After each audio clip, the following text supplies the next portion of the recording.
spring, all around the world, Jewish families celebrate the holiday of Passover. With songs, poems, and prayers, with food and wine, the ancient story of Passover is told from father to son. Passover begins with a special meal called the Seder and lasts for 8 days. Each year, in each family, the Seder is the same. The children know that when they are grown and have their own families, they will make a Seder and teach their family the Passover story. The story of the first Passover is written in the Old Testament in the Bible. It tells of the time 3,000 years ago when the Jews left their homes in Canaan for the land of Egypt. There they tended flocks of sheep and lived in peace with the Egyptians. They spoke the Hebrew language and so were called Hebrews. The Hebrews prayed to one God, even though the Egyptians prayed to many gods. The Pharaoh who ruled Egypt let them worship as they pleased. When the Pharaoh died, a cruel new king came to power. He made the Hebrews slaves and forced them to build cities for him. For many years they carried heavy bricks, stones, and mortar and built great temples and pyramids. The next Pharaoh was even more cruel. Soon the Hebrews lost almost all hope of becoming free men again. They cried out to God for help. God chose a brave man, Moses, to lead the Hebrews out of slavery. He was not afraid of the Pharaoh. "Let my people go," he ordered.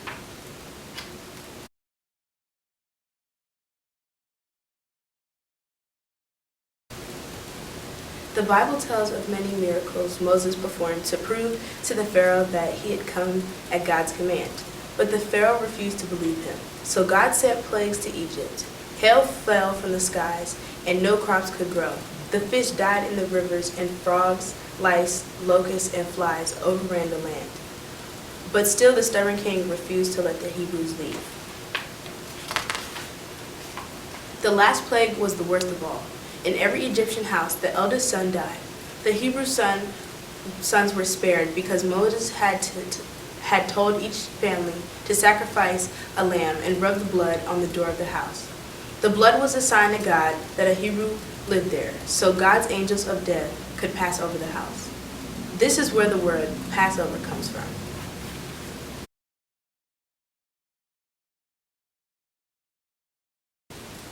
On the first Passover night, even the mighty Pharaoh lost his son. Saddened, he called Moses to him. "Rise up, both ye and the children of Israel, and go," he said at last. Moses quickly called the Jews together. There was no time to prepare food for the journey. They mixed wheat flour with water and carried the dough in wooden boxes on their shoulders with their other belongings. When they reached the safety of the desert, they rested a while. They baked the bread in the hot rays of the sun. The flat, unleavened bread without yeast to make it rise was called matzah. The Pharaoh's sadness over the death of his son soon turned to anger. He ordered his soldiers to ride in their chariots into the desert and capture Moses. The Hebrews had reached the shore of the Red Sea, and when they saw the soldiers coming, the water was deep and there was no way to cross. With God's help, Moses performed another miracle. The waters of the Red Sea parted. The Hebrews walked safely through the sea to the opposite shore, but the Egyptians drowned as the water swept over them. Then Moses led his people through the wilderness back to the land of Canaan.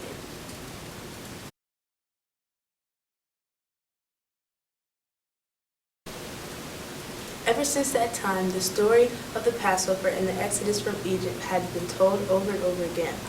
Some people believe it happened exactly how it was written in the Bible. Others believe that the story has changed in the telling, for it was not written down until 1,000 years later. They call it a legend. Men have studied the written records left by the Egyptians, hoping to learn more about Moses and the Passover. However, the Egyptians wrote very little about the Hebrews.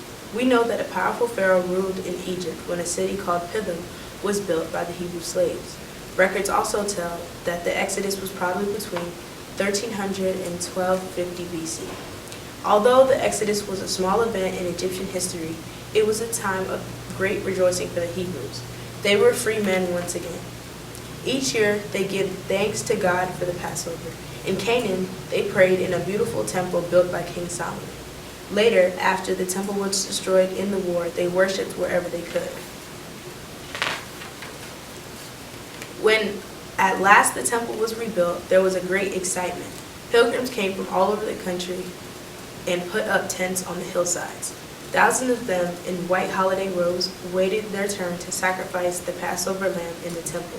They were singing and music and prayers of thanksgiving. The Hebrews always remained true to one God.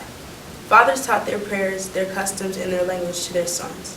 Even though many Hebrews left Canaan, or Israel, as it was also called, to make new homes for their countries, they never forgot the Passover.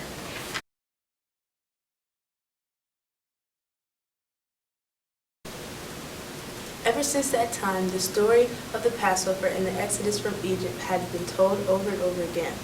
Some people believed it happened exactly how it was written in the Bible. Others believe that the story has changed in the telling, for it was not written down until 1,000 years later. They call it a legend. Men have studied the written records left by the Egyptians, hoping to learn more about Moses and the Passover. However, the Egyptians wrote very little about the Hebrews. We know that a powerful pharaoh ruled in Egypt when a city called Pithom was built by the Hebrew slaves. Records also tell that the Exodus was probably between 1300 and 1250 BC. Although the Exodus was a small event in Egyptian history, it was a time of great rejoicing for the Hebrews. They were free men once again. Each year, they give thanks to God for the Passover. In Canaan, they prayed in a beautiful temple built by King Solomon. Later, after the temple was destroyed in the war, they worshipped wherever they could. When at last the temple was rebuilt, there was a great excitement. Pilgrims came from all over the country and put up tents on the hillsides.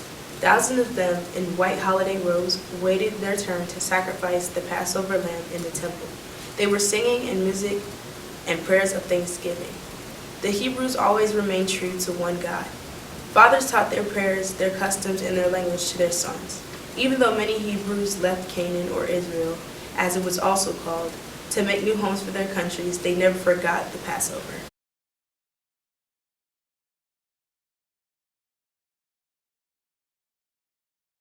Today, Jewish families live in nearby countries around the world. And for them, spring always brings preparation for Passover. During those 8 days, no other bread but matzah, the bread once baked in the desert, may be eaten. The day before the Seder, the children and their fathers search the house. They make sure that not even a tiny crumb of bread baked with yeast is left. Some Jews have special dishes, glasses, silver, pots, and pans for use only during the holidays. All other kitchenware is put away. The mother buys sweet grape wine to drink at the Seder. She buys the meat, fish, and the eggs for the Seder meal, and she buys the packages of matzah. Not so long ago, it was harder to get ready for Passover. Grandfathers fermented grapes and made the sweet wine themselves, and the fathers had done before them. A week before the holiday, enough matzah was baked for everyone in the town. The houses with the largest ovens were the bakeries, and there were huge piles of flat, uneven squares.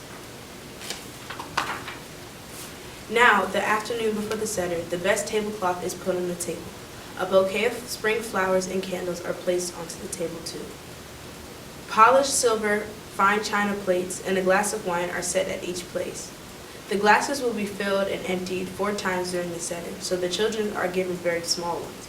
The largest wine glass on the table is called the cup of Elijah. It is for the biblical prophet Elijah, who is an invisible guest at the Seder. The children like to imagine that the prophet visits their Seder and drinks some of his wine. This is part of the legend of the Passover.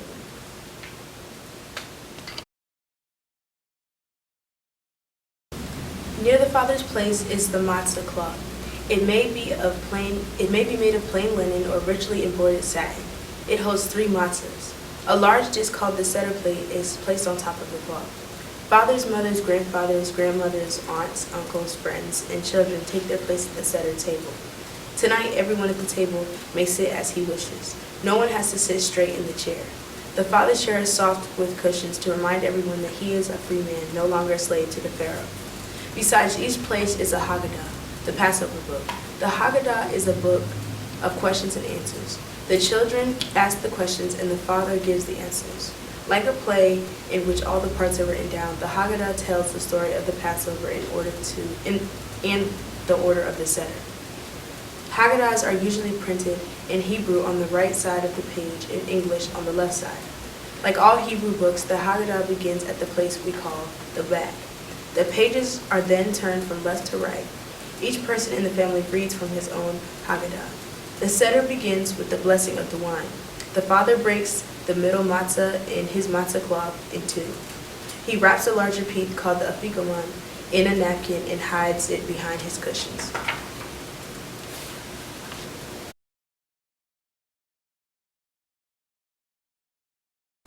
Then the youngest child stands and asks his father the important question, "Why is this night different from all other nights of the year?" The father reads the answers to the question aloud from the Haggadah.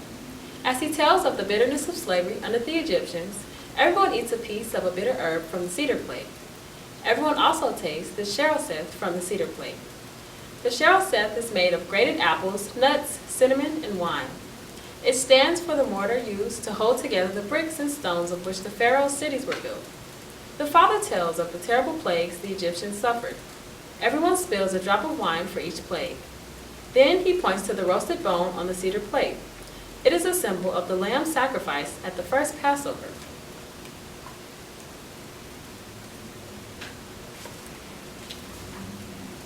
When he repeats the story of Moses and the bread baked in the dessert, everyone eats a piece of matzah. On the cedar plate, too, are a roasted egg and some parsley. The egg stands for the cedar feast that will follow, and the parsley for the new hope spring brings to the hearts of men. Next, the mother serves the cedar feast. The delicious food is eaten slowly, for no one may order a free man to hurry. Then the father looks in the cushions of his chair. He is looking for the afikoman, but the children have hidden it away. They giggle, and the father pretends to be angry.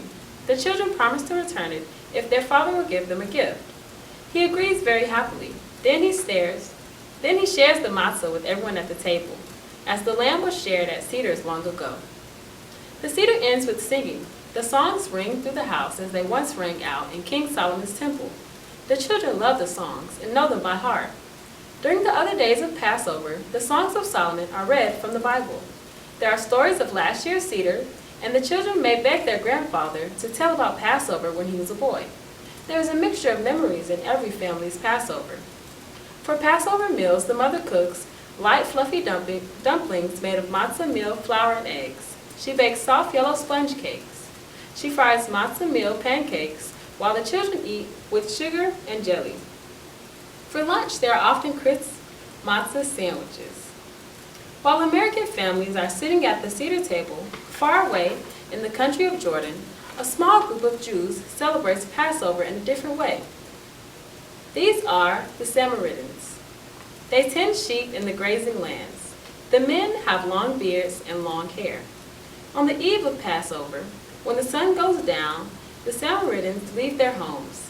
Dressed in snowy white robes, they lead their flocks of sheep past the square, mud brick houses, and low trees which dot the countryside.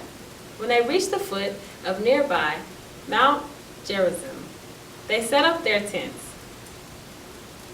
Then each family sacrifices a Passover lamb. The lambs are roasted in deep holes over the red coals of wood fires. By the time darkness covers the mountains, the meat is done. The Samaritans eat the meat quickly, standing while they eat, as the Hebrews did during their flight from Egypt. At the foot of the mountain, under the stars, they stand like ghosts of Moses and his people. The Samaritans stay at Mount Gerizim the 8 days and nights of Passover. Their way of celebrating has always been the same.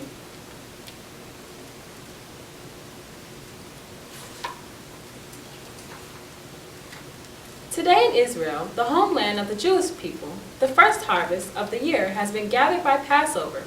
The growing time is all year round in this warm country. Red poppies and wildflowers from the fields decorate the homes. Jerusalem, the capital city, is filled with Israeli pilgrims. Other Jews travel along distances to be with families and friends for the holiday. Israeli citizens have come to their new country from many places. Often, they escape from war and persecution to the safety of Israel. The stories of their flights are told at Israeli Seders.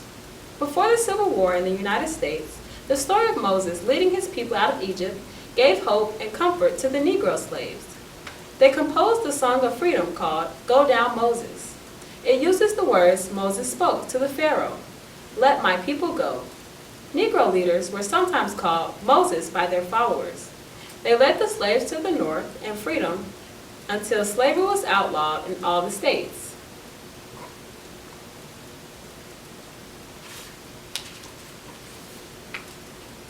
Slavery has been a part of the story of man since history began.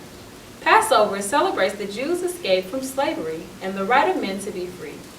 Each time Jewish children hear the story of Moses and the Exodus, they learn how important freedom is, not only for the Jews, but for all mankind.